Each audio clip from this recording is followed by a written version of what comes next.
name of the podcast is Dream Plan Execute, where I highlight individuals who dream frictionless, plan thoroughly, execute relentlessly, and Pauline Kim, you're definitely one of those persons. Growing up in an immigrant family, especially in an Asian immigrant family, we had a lot of pressure and expectations. I was an auditor, and one moment I clearly remember, I spent so much time creating a PowerPoint slide for one of my managers. Right. And he just basically was like, you need to remove all of this and bring it back. And then in that moment, I was just like, man, I am not meant for corporate America. Fast forward several years, I'm on a call with a friend who became a life coach. He introduced me to the concept of Ikigai. In my head, as I'm doing that, I'm like, oh my gosh, fitness, personal training is my Ikigai. So fitness is the one thing that I held on to for myself. It's what brought me back to my pre-baby body. But not just that, it was something that reignited something within me, that this is something bigger than just my physical appearance. This is something that makes me feel purpose. My husband at the time has been practicing and competing in Jiu-Jitsu for many years now. We put our kids into Jiu-Jitsu right away. I would have to drag them and they would be crying. But then I started feeling like a hypocrite. So I made this decision to sign up and do it myself. PMK Fitness is actually something that is still evolving. It is to instill confidence, hope, and belief into athletes. For anyone who feels stuck in their body and they just need a little bit of guidance and coaching to get to the next level.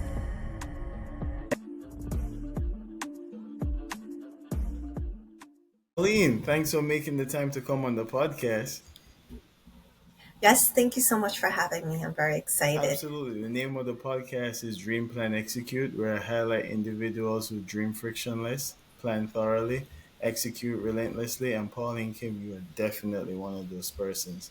But for us to get into how you dream, plan, and execute, we need to go all the way back to young Pauline and how you got to this point from moving from accounting to physical training and jiu-jitsu superstar. So let's before we get into all of that, let's just start from young Pauline. How did you like, what was your first interest? Were you always interested in accounting and math? Like how did that progress through your life? Yes, that's a good question. So, growing up in an immigrant family, especially in an Asian immigrant family, we had a lot of pressure and expectations. My older siblings already took up the medical and the law field, so it just was up to me to get into the financial industry. So that's really what it was. I was always good with numbers. And yeah, it was safe, respectable, and stable. So accounting is just something I felt like I was supposed to do. Okay. Yeah, my dad's an accountant, and so I very much so understand the immigrant mentality where it's like you're not doing liberal arts, you're going to do a respectable profession, and it's either if someone's being a doctor or a lawyer, someone has to be in finance or business or traditionally in the Caribbean culture, especially in Jamaica, it's doctor and lawyer, and then everything else is like that'll suffice, But Yes, that's exactly how I felt. I was like, okay, I guess I'm the youngest, so I'll do the business side. right. Where's your family from? I was born and raised in New York, but my family is Okay. Korean. So my parents immigrated from Okay, Korea. very nice.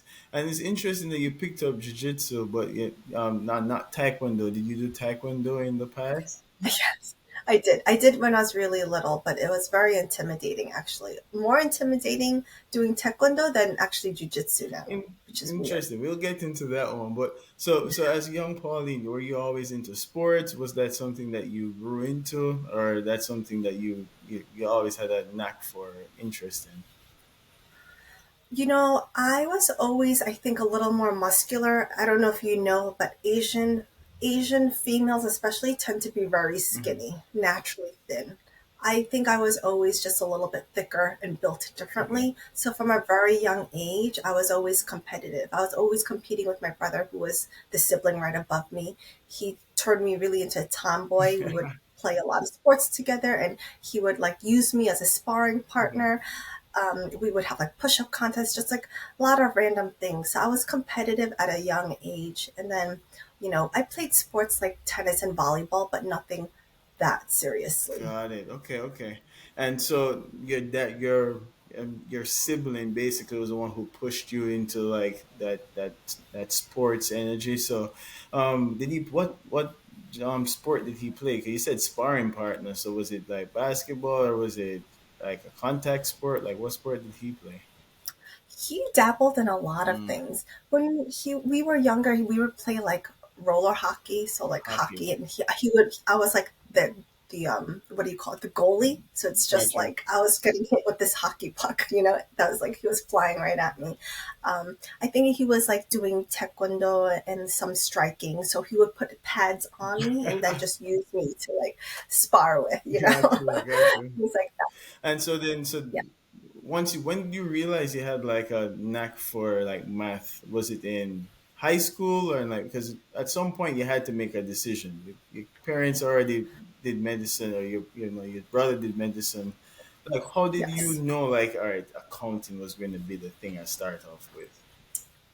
Honestly, I was applying to colleges, and by then I had already done calculus and all the AP Hmm. courses. So I was applying to colleges. I got into SUNY Okay. Binghamton, and a close family friend of ours told me, "Hey, if you're going to go to Binghamton, you might as well go to their School of Management school." Mm, Within Binghamton, because it is the most competitive. So if you start in just the liberal arts school or another school within Binghamton, it is really hard to transfer in. So just start off there to begin with. uh, So that's really why I just went straight into the School of Management school, because in my head I was like, well, I might as well start okay. there and then I can always adjust All after. right, so then you went to Binghamton, you studied accounting there, and then from there you went and you started working in the industry as an accountant, right? And so, what was that Right. process like being an accountant in the field?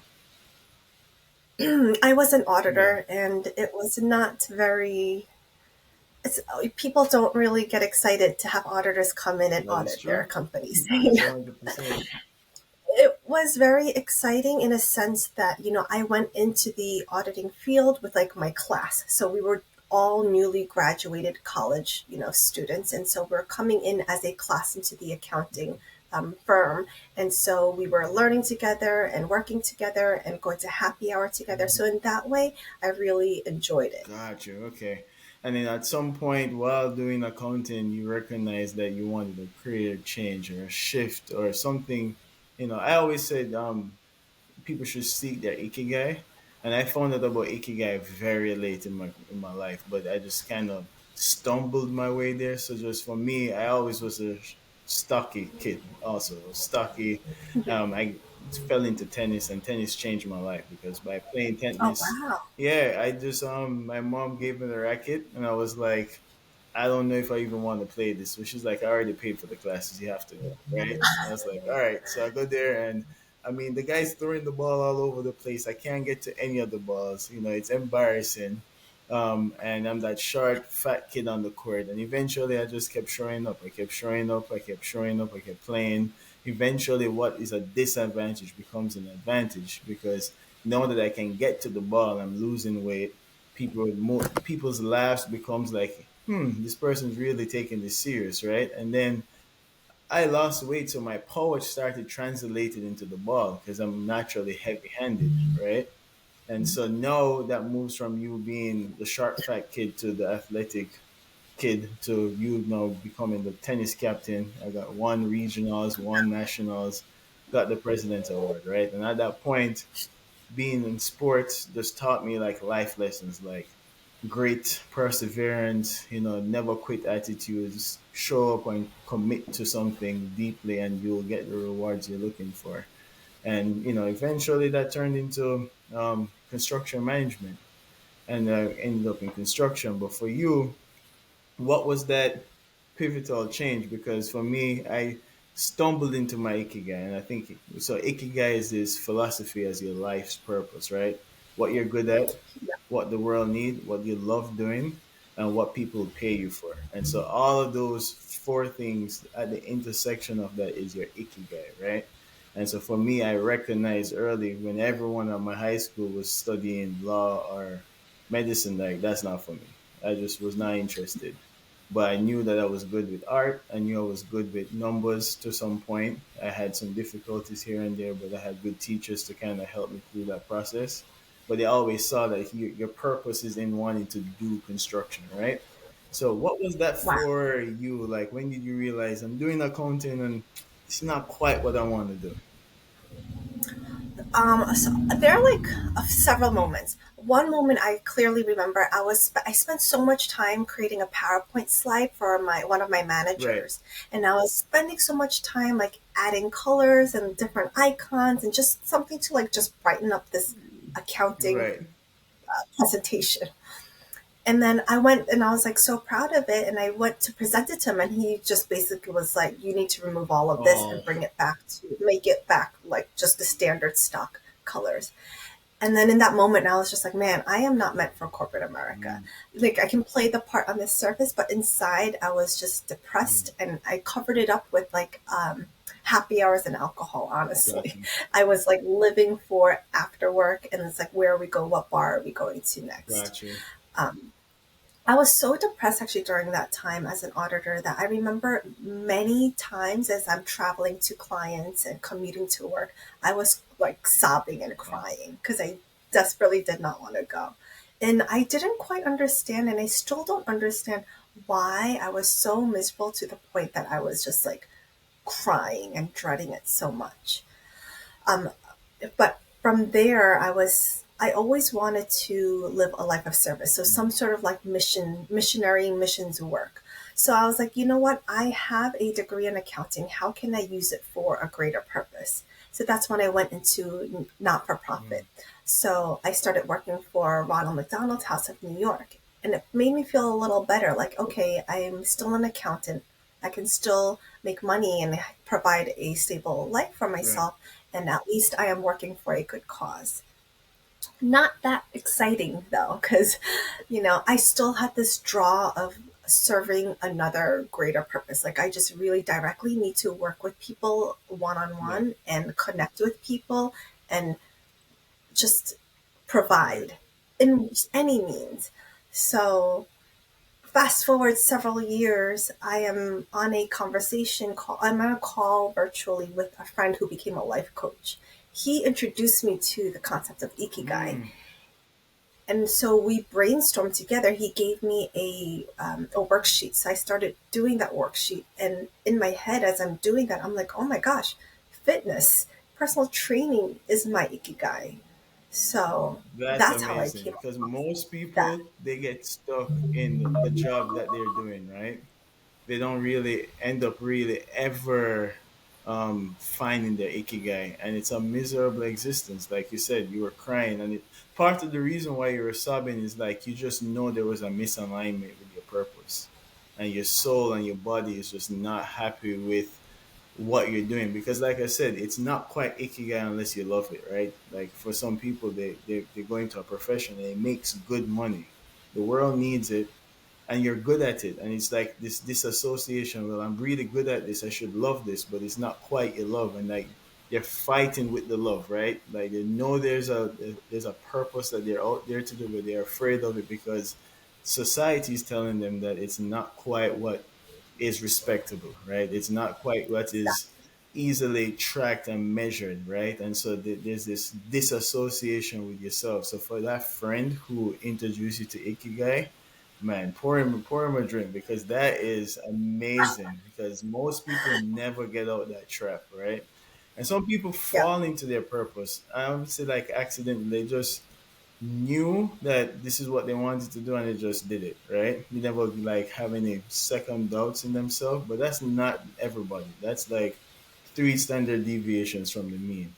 For the most persons, there's so much family pressure, there's so much different things that kind of derails what you intended to do.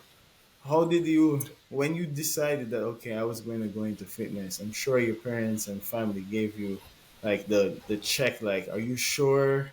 Like, what was that transition? Was that something that was difficult for you, or was it like everyone was like, we can see that this is what you needed to do for yourself? so from me quitting Yeah. accounting to that conversation, that was Yes. years. That was probably like 12, 15 Wow. years. And then from that conversation to me actually pursuing it professionally, that was another 4 years. So it didn't happen Overnight. quickly. It didn't. So that conversation happened during COVID when I was living overseas in Ah, Okinawa okay. on a military base. So I was very restricted during that time. Ah, interesting. Yes, it actually didn't happen until I fell into it because I actually decided to get separated from my Hmm, husband, and I he found me a personal training opportunity back in New York. got it. So I came back to New York to pursue personal training, but it was extremely risky because I left my family, my Hmm. kids back in Okinawa, and I came here to just try it out Okay. and see what would come of it. I didn't know if it was going to be a permanent thing, if I would stay here Right. forever or like go back. It was just a big question mark. So it's just like, well, I'm going to play it out and Well, that's see. interesting because that makes sense why you ran into it. You know, how I ran into Ikigai was just scrolling through LinkedIn one day and I saw it on a website and I was like, this is interesting. And I was like, this makes sense why the people in Japan kind of like are such stoic or masters at the craft of what they decide to do, right? Like there's this philosophy in not just choosing something for the money or the status, but what your purpose is. If you're going to be a pot maker, be the greatest, best pot maker that you are, and they're content and happy with that process, right? So that Yeah. explains a lot how someone would just be able to pull out Ikigai and be like, "Hey, you should try and do this."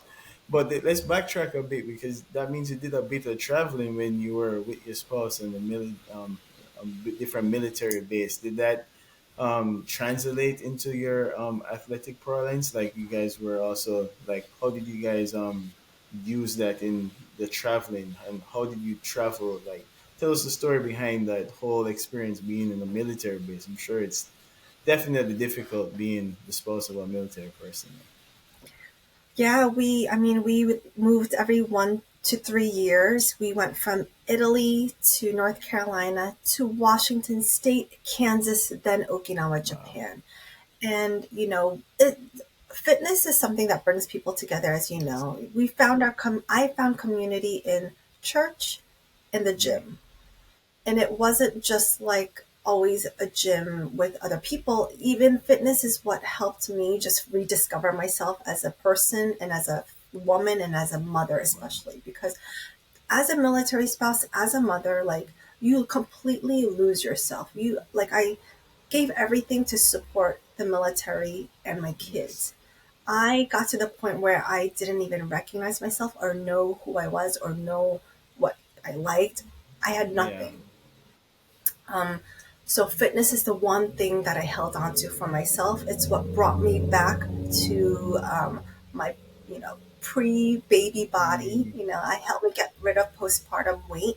But not just that, it was something that re-triggered like a fire and ignited something within me that I'm like, oh yeah, this is something bigger than just vanity or my physical Right. appearance. This is something that makes me feel purpose, and I can use this to connect and grow community with other people No, around me. it definitely can lose yourself. I sometimes people watch when I'm on the train and I can just see like, people are just like going through the motion, right? There's like a vibrance in life that gets stripped. And that's why I say dream frictionless, because as a kid, you dream frictionless. There was no burden on the way you thought because life hasn't jaded you yet, right? And then as life happens and like disappointments happen, there's something that happens. You get jaded, but it also makes you a little bit more of a better planner because you know that these bad things can happen, right? So it's not just wandering along. And there's a disassociation a lot of time with people who are like, some people dream, but they don't plan thoroughly, right? And the thorough planning comes from your adult mind, your experiences.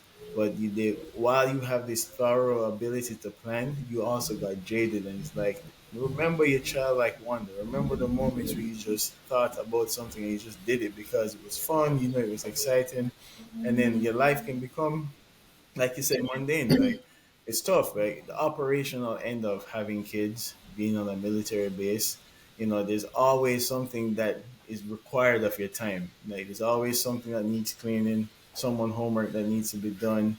There's something that's happening with your spouse at work that they want your attention and your ability to think through the problem with them. And there's just always an axe of you. And if you're a giving, empathetic person like yourself, you're giving and giving and giving and giving. But it's what's refilling your cup for you to be able to give more to more people. You get to a point where Exactly. you're burnt out and you're Yes. tired, Yes. right? You look in the mirror, you see yourself being a fit person, and you're not that person anymore, right? And so it's just like those are like the belly button moments. So, and that's the hardest moments to get out. Some people don't get out of it, right? And that's where you see that jaded, lifeless motion through life. But you were able to find your calling and get out of those moments. So, separate from your friend, there's things that you had to do tangibly day to day to kind of execute coming out the hole. What was that for you? Like, how did you like know this is what your purpose was and move forward in that way? I just became the mom or the person who was always working out. Mm, You would find me at the gym. My neighbors would know. Other military spouses would know. So I gotcha. started as practice to. So I started like weekend workout groups just Okay. outside the neighborhood, and I would just invite anybody, the moms, the husbands, Right. whoever, to come and work out with me. So that was really my first experience helping others work Mm, out. But even outside of that, my friends would want to like work out with me. So right. I would be teaching them and all of that. So, yeah, I guess, what do you call it? Not professionally, but just practiced becoming a trainer without even realizing I was doing that. Gotcha. It's just something natural, and I became that go to person. Yeah, you spoke to your Christian faith and you talked about how that helped you in that process too. Like, how was it something that was strong with you in those moments in the military base, or something that you grew into more once you left the military base and found your calling through fitness? I grew into my faith a lot as a in the military Okay. community. Being brought up in the church, it was honestly something that was forced. You go to church on Yeah. Sundays, you have no choice. This is the faith. This is right. This is Right. wrong. This is sin. This is not sin. It was very black and white and very cookie cutter. Yeah. And um, being having my own family and then experiencing the hardships of military life, I had no choice but to lean in to my faith. Right. And so, especially on like those lonely, dark days and years when I don't have family or friends to rely on, it's me, my babies. I can't rely on my babies Right. or my husband who's away. It's really my faith. Right. So it's just through a lot of the hardships, that's where my faith became very personal to me. Got it. Okay, got you. So now you've decided in your head, I'm going back to New York. What was that transition for you? Did you start at F45 first? Were you in a CrossFit gym? Like, how did that process work out for you? My own fitness journey started in a CrossFit gym. That was years Gotcha. ago. When I came to New York to start working officially, it was at F45. So that is a functional group fitness class setting. Nice. Yeah, I can. That makes sense, right? Because it's almost pairing two things that you love there, right? You're able to help people, multiple people at a time, right? In a group setting, like you said, that community in F45 or a CrossFit gym or in a church, or we'll get into even the Jiu-Jitsu gym. Like there's a community there. There's not just. I'm sure when you go to a regular Blink gym, it's pretty boring because it's like everyone, unless you're there for a focus session for yourself. But like I remember transitioning from like CrossFit to like a regular gym, like I did regular gyms before. Then I went to a CrossFit class. I was like, this is dope. Like everyone's going after it, right? Like some people get intimidated seeing people more ahead of their journey than them. For me, it always excites me. I'm like, dang, if you commit to this, you can get to that point and you're in the room with the persons doing the thing that you want to get done, right? And so Yes. that's like the beauty of CrossFit. And then when you go back to like a regular gym, it's kind of boring. It's like you're just kind of training on your own. You probably do a little awkward wave or hi to somebody you guys have like crossed paths before in the past. Whereas in a CrossFit gym, everyone knows you by name, right? They're asking you how you doing. They're asking follow up questions about your family. So I can see F45 like really like being a force in the nature. How long were you there at FO? I was there for maybe a year and several months, a little over a year. It's funny though because I had the same experience as Mm-hmm. you, but during COVID, that's when I actually learned to work out alone, and I really learned to appreciate it Appreciate and it. not rely on anybody else's program or structure. That's really when I learned to program for Mm, myself. It wasn't even through like books, but like all of my knowledge as a trainer and coach is actually from my own experience and applying it for myself more than what I've learned in got books. you. Um, but going back to F45, like actually being a coach on the other side of it and coaching such a big group, actually, it made me realize I I prefer small group or the one-on-one Mm, touches. So that's where I struggled to really. It challenged me as a coach because I love the community, I love the big class, and I right. wanted my goal is to impact as many lives as Mm, possible.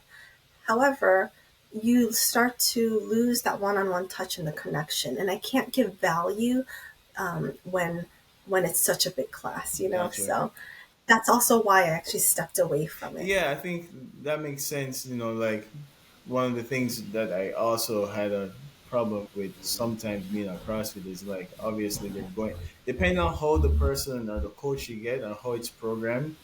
Like I know from my previous training time that how important like a really good warm up is, right? And so if Hmm. you have experience in training, I would get to the mat basically 20 to 30 minutes earlier and start stretching before you start doing ex this extensive workout, right? Whereas if someone who doesn't have that experience, they just come in, put on their clothes, and they know they're doing snatches and clean and jerks right off the road, like you're just asking for an injury, right? Whereas if you have a Right, personal trainer, they'll be like, listen, I need you here earlier, or we're gonna go through this warm up session, right? Because right, no, it's not the person sees you and you see that person and they're going to show up with an injury and you're going to have to account for that injury if they get injured, right? Like, why am I feeling achy, and I'm paying you to look after me, right? And so I see people with bad form, that bad form not getting corrected, um, yeah, just because they're going through the motion. The class is so big, you can't one coach alone can't get to everybody and fix everybody's problems, right? So okay, right. so that makes sense. And then somewhere along the line, you decided to start Brazilian Jiu Jitsu. What was that journey like? What made you start Brazilian Jiu Jitsu? So my husband at the time has been practicing and competing in jiu-jitsu for many Okay. years now. During COVID, we started having the kids do some jujitsu at Okay. home because we were stuck in the house. We were homeschooling them, and it's just like, okay, this is your gym class. This Right. is your PE curriculum. So we're going to do jujitsu as a Mm-hmm. family. So we learned to just make it fun for them. I was just like really watching YouTube videos and just trying to like get to know some basic drills and Okay. techniques. And then we moved to Okinawa in 2020. Okay. Once things calmed down from COVID restrictions over there, we put our kids into jujitsu right away. And I would have to drag them, and they would be crying, saying, "I know, I just want to stay Right. home," all of that. I'm like, "No, you're going to jujitsu." But then I started feeling like a hypocrite because I'm like, "Man, I'm forcing my kids to do Right. jujitsu, and I'm just sitting there, just watching, relaxing." Ah. Okay. So I made this decision to sign up and do it myself. So that's how I got But into it. that's interesting because if you're in Okinawa, it's not. Was it Brazilian Jiu Jitsu or was it Japanese Jiu Jitsu at that point? It's actually Brazilian Jiu In Jitsu. Japan. So Oh, okay. yeah, of course. That's Yes, interesting. That is very it is, right? interesting. It is. It's actually very interesting. But it's grown a lot, and there's actually a good amount of Brazilians in Okinawa. Yeah, So my professor there is actually Brazilian Japanese yeah, half. that seems to be okay. You have that seems to be like a very common thing that happens because just think of Brazilian Jiu Jitsu lineage. It's Japanese people who came to Japan and started, right. You can just list it out through the greasy story how that whole process came to be. So I thought it was just a one way street with Japanese individuals going to Brazil. but I didn't realize it was Right. also a two-way street with Brazilian people going to Japan. So that's interesting. Okay, very good. And so you came to New York, and then how did you go about picking the baddest jiu-jitsu gym in New York, Royal Jiu-Jitsu? I'm so thankful. Honestly, because of Royal's website and how clean their bathroom looks. Yes, yes, yes, yes, yes, yes, yes, yes. So thankful for that. So So I knew that as soon as I came to New York, I finding a jujitsu gym was like my top priority okay, over anything. Unfortunately, even more than a right. church. But I had three gyms in Hmm. mind, and I picked Royal only because of how clean and modern it looked. So that as soon as I stepped off, I was still jet lagged. It was like the day after I landed in New Okay. York, and I went straight to Royal. That's And it was takedown it's week. funny you said that because the first time I met Matthias and I got recommended, like I was gonna go to a different gym and my friend where he trains with them with the twins in Jersey, the Miao twins. Yeah, so Okay. he was like, "No, don't go there. Go to Royal. I know the guy. He's good, right?" So I'm used to. I did boxing before. I did kickboxing before. I've dabbled in that before, right? And when I went to like I won't name boxing gyms, but you go to certain boxing gyms, the bathroom is absolutely filthy. Like you don't even want to take your No. socks off, right? And so Gross. yeah, I walk into Royal, and Matthias and I walk back to the locker room, and he opens the door, and I literally give him a hug. I kid you not. I was like, Stop. I was like, you did that because he knows that most people are used to like a locker room that looks Filthy. filthy with boxes. The bathroom Yeah. isn't clean. I opened the door and I'm like, yeah, this is it. If someone can have that level of attention to detail to their locker room, and what are Yeah. they going to be like as a coach? What are they going to be like as a gym, right? And so, Right. not only did he come recommended, plus I saw that, and he did the work himself. Yeah, hands off to Matthias. Great guy. Yes. 100%. So that's funny. That's really what brought me Yeah. there and what kept me there. I was like, I took a couple of classes, very like ironically, even though it was takedown week, it didn't scare me Mm, off. But I was like, should I try another gym? Should I go to the other two? And I was just like, no, why? Why? There's no reason to. yeah. Like this, the technique, the people, like everyone's great. So I just never left. How long have you been at Royal? I came back to New York in the fall of 2023. Okay. So So what, a year and about a a year and half? a half, 2 years, and in that time, Yeah. you've been promoted. A blue belt. Yes. It's not an easy task to get a blue belt from Mateus. Not at all. So Not at congrats, all. congrats. Thank you. How Thank did you. you go about like so from your lineage you can tell that you're used to contact sports, you're used to aggressive competitive environments, especially coming in a military environment. But for a lot of ladies, jiu-jitsu seems very almost overwhelming and a bit scary. Like if there's somebody out there you had to give advice as a female to start jiu-jitsu, what would recommendations would you give them about why jiu-jitsu is important or how to even start it? You know, the cliche response is like we should know Right. self-defense, like especially this day and age. At the end of the day, men will always be stronger than us women, so we need to know how to defend ourselves. God forbid something happens. But more than that, it's just a sense of what is it? It gives you confidence, and it gives you mindfulness, and it teaches you how to control yourself under Pressure. pressure. So when the worst thing ever is happening to you, like someone's literally trying to choke Right. you or break a joint, all you can do is be calm, breathe, and think. Mm, Because if you don't do any of those things, if you don't do even one of those things, like you will right. tap, like it's over. Right.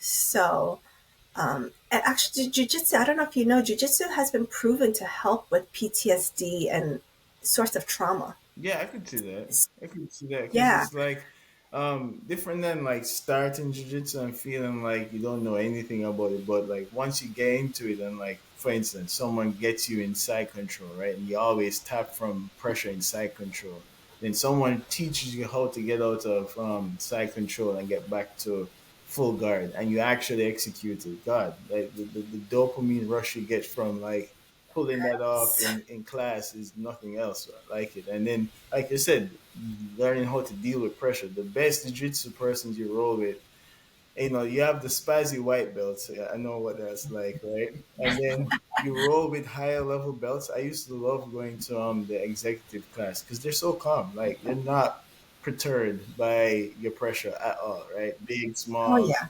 You're like trying to throw your shoulder into the neck or something, and they're just calm. They're not giving you any tells, and then before you know it, they're sweeping you. And you're like, how did this Yeah. happen, right?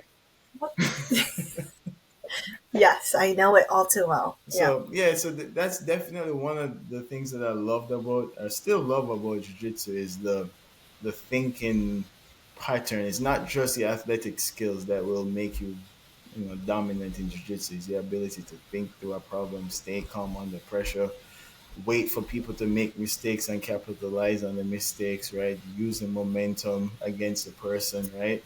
And like if the Yeah. person is being overly aggressive, they're going to blow the load. I blowed my load many times on that mat, thinking that you could Right. overpower a problem. No, you have to mechanically work yourself out of the problem. And so a lot of life lessons learned on the mat. Um, I Yes. will be back. I know I've been saying that to you. I know. I'll say it on the podcast. I've been a troublemaker. I know Mateus is going to see me Yes. and be like, Ramon, what? He used to come, I used to come to the Saturday class, and he's like, and I didn't even know Mateus was paying attention to me, right? He'd be like, I only see you here on Saturdays. I'm like, you realize that? Like, I only come here on Saturdays. He's like, he's a hawk. He is very much so focused on everybody becoming the best version of themselves. Yes, 100%. I actually just had a conversation with another person who's been away from Royal for a long Yeah, time. He's trying to come back, and so he's like, "I'm coming back because I want to get promoted by Mateus yeah, specifically, yeah. not his current gym." So he's like, but he's like, "Yeah, Mateus knows when he's gone or He's how long gone he's gone for. for." Like, Yeah, no, he's paying yeah, he's attention. crazy. But you had He's what's interesting is that you went there as a student, but you're able to help Mateus in his moments too, because he had a super fight that he won. Congrats. But you were his trainer. How was that like training Mateus for his super fight? well, more than his super Yeah. fight, it's funny because competitions to him is like, not that it's not a big Hmm. deal, but it's his nature. Like he's a competitor, Right. So more than the super fight, he really just wanted body goals. Mm, It was all about jujitsu, and now he's like, hey, I actually want to look strong gotcha. and shredded. Gotcha. So it was a little bit of both. But how was that? It was actually very interesting. It's definitely a learning experience, especially as a Hmm. female working with a such an alpha male like personality. It's intimidating, Gotcha. honestly. So it's taking reps and practice for me to figure out how to go about this relationship where I'm his student, yet in these moments, I have to be his trainer Right. and I have to get him to listen to me. How can you tell, like, this Asian, I'm going to still call myself a girl, even though I'm not a Right. girl, this little Asian girl to tell this 200-pound muscle Yeah. man, jujitsu Right. ape to like do his sets and his reps. You Right. know what I mean? But it's a really good experience. I'm very, very thankful for it. And it just like made me realize some people are just on another level. Mentally, physically, genetically. Yeah, there's like you said, people who are they have, I say, strong conviction, meaning like they decide to do something and there's a little friction between their commitment to doing something and executing it, right? They Yes. just this is what I'm doing, and they just do it, right? And so that's why I said like execute relentlessly, because that's the dream and the plan. That's the part that gets you to the execution, right? And it's really there to help you from executing on things that are not necessary to execute on, right? That's why you plan thoroughly, right? Because time is a limited resource, energy is a limited resource, your focus is a limited resource. So you want to focus your attention and time on things that are worth executing on. And but there's this hurdle in moving from an idea and a thought to actually tangibly day to day doing it.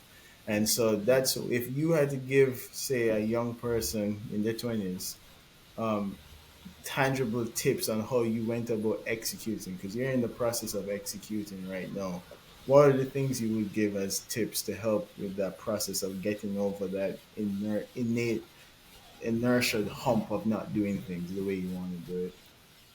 You're saying like they're scared, Yeah, they're they have a scared, or fear of making that. like for instance, like you want to come back to jiu-jitsu, or you want to go and like do something that you're not quite very good at. Like I'm sure when you started jiu-jitsu, you didn't like it. You know, you caught yourself. There's a moment where you caught yourself and you're like, I'm telling my kids to do this, but I'm not doing this. But Yeah, you moved from the thought to actually doing it. That's where most people break. They don't actually do what they said they're going to do. So like, what yeah. did you do for yourself to like amp yourself up to get it done?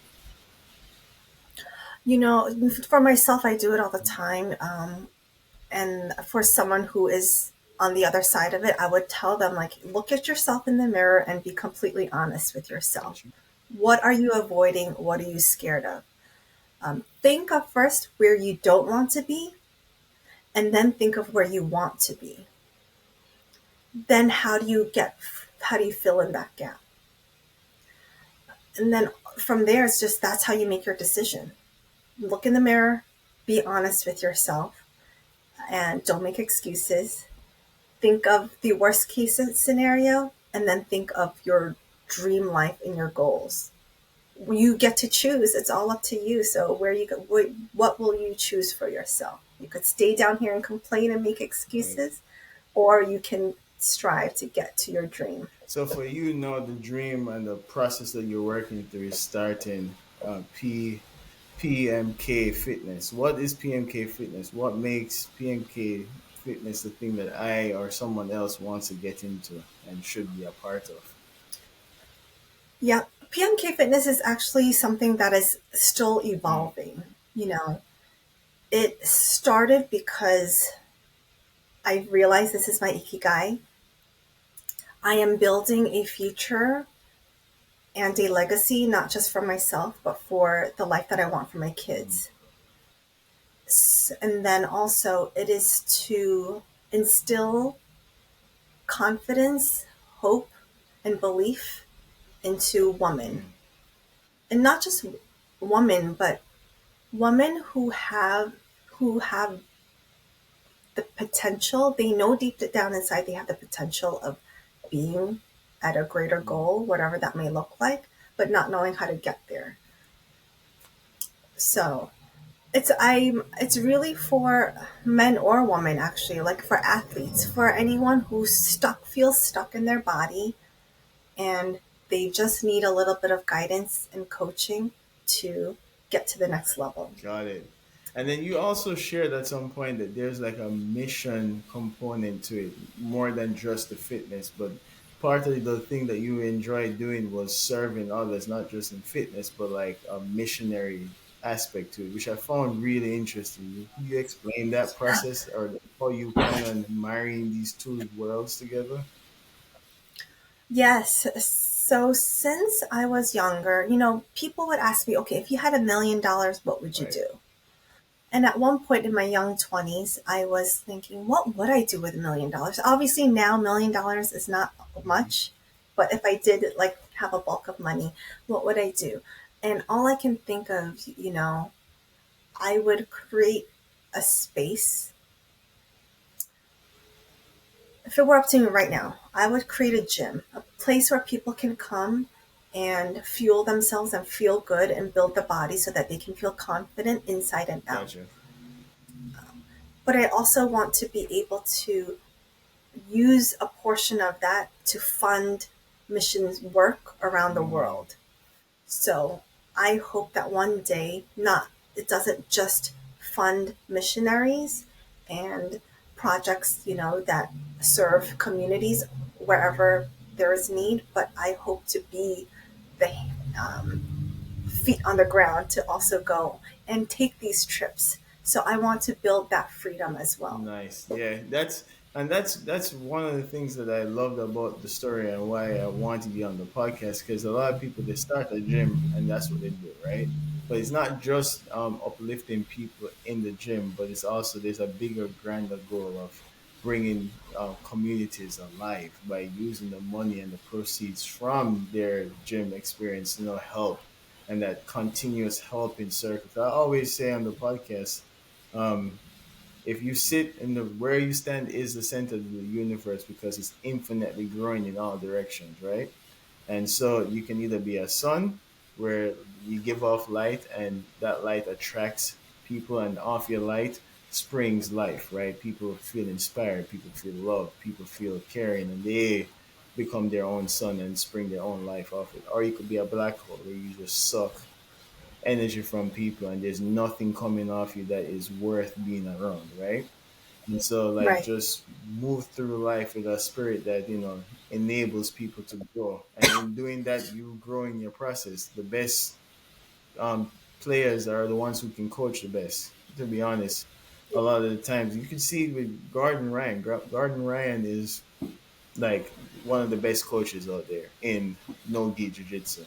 And I've done from my process, like from when I was struggling with math at some point, if I found a student who was struggling more than me in math and I could help them with what I know, it actually helped me better, because they ask a question, you're like, I never thought of that before. Let me think about this. Yeah. And then you start thinking about it, and there's something about a human being where you can, it's good and bad. It's like we can inspire ourselves to work so much harder for other people than sometimes you can do for yourself. And it's interesting. You have to find that balance of like finding a way to use that zeal to help people to also help yourself, because you can also use that zeal to burn yourself out, right? That's what happens with, Oh, 100%. right? Yeah. Like you can just get into that rut of doing it for everybody else and not doing it for yourself. And that's where the fitness comes in, because it's self love. You are carving out time out of your day where you're saying, this is for me, and I'm going to be selfish with this time for me. And it's okay. It's okay to It is. make time for myself to relax. It's okay to make time for myself to go to the gym and treat myself right and my body right, because I deserve it, right? And a lot of people don't feel like they deserve the time. Like if they use this time, they're taking away from everyone else's time for themselves. But the reality is, if you do that, you'll never really be the force of nature that you're intended to be, right? You're going to be a shell of yourself. You're just going to kind of gel through life with a low energy, right? And life is just going to feel like it's tumbling down on you versus you feeling like you're attacking life, right? So, no, Right. I really appreciate you taking the time to come on the podcast and share your story. Before you go, would you just share your Instagram and your socials if someone wants to be a part of PMK Fitness and want to get started on their journey? Yeah, so Instagram would be the best bet. It is Pauline M. Kim. And my email is Pauline at All pmkfitness.com. right. Thank you, Pauline. I appreciate you taking the time coming on the podcast. You're an amazing soul, amazing individual. I can't wait for your growth in your career and what you're doing. I believe the world needs more of you, and the world needs more of your progress and the support that you provide to people. And you've been there, you've been in that rut, and you've worked your way out of it, and you're shining greatly. So thank you for your time. Thank you so much for having me, No problem. Ramon. Appreciate it. And this podcast is All special. right, well, no problem, and then keep me accountable. I will. I know I'm gonna have to make my way on back onto that mat. So now it's on record, so I can't run now. Yep, I'm going to be DMing you next week, next Saturday. I'll see you there. All right, keep safe.